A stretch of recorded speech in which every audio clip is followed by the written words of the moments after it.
Hey guys, good morning. So I wanted to come on here and ask you guys a question. So this question is very thought-provoking and it should be very convicting for you because this is something that I've been through myself with God, okay? And it came into my mind yesterday in a question form and I feel like He wants me to ask you.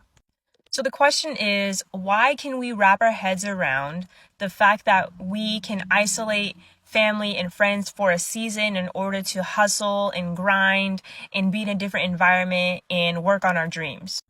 But the minute that you feel like you're supposed to drop those things, or the minute you feel like, okay, I should probably build my relationship with God first, or you feel like God is telling you, okay, you need to isolate yourself, stay away from certain people, get away from that family member, get away from that friend, it's all of a sudden a problem. See, God told us, seek first the kingdom of God and all these things will be added to you. But culture will tell you to ignore everything else, ignore your relationship with God, hustle your face off, be obsessed, strive for what you want, and you'll get there. And Solomon in Ecclesiastes, guys, he warned us of these things. He said he had the livestock, he had the businesses, right? He had the wealth, but there was still one big problem. But yet he still said he was empty, and he told us it was all a chasing of the wind.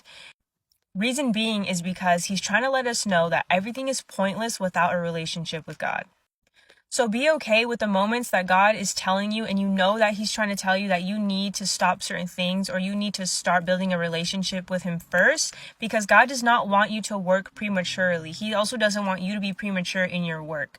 There are certain things you need to do in order to live up to the standard of your purpose and your calling. God refines us, he prunes us. We need the character and the heart in order to walk out what he wants us to walk out. See, people in the world aren't worried about your relationship with God, and they're not worried about who you need to be or your heart posture, your character. They say it, but at the end of the day, I don't really think they mean it. Because if that was the case, they would understand that you isolating yourself for a period in order to build your relationship with God wouldn't be such a problem. But the minute you want to tell them like, hey, I got to do this for God, they want to try to talk you back into your goals. But Jesus should be our biggest goal. He wants you to be obsessed with him. He wants you to have the right heart posture for him. He wants you to love him so you know what love is, so that you can love other people and lead them and guide them and ultimately do the work you were created to do.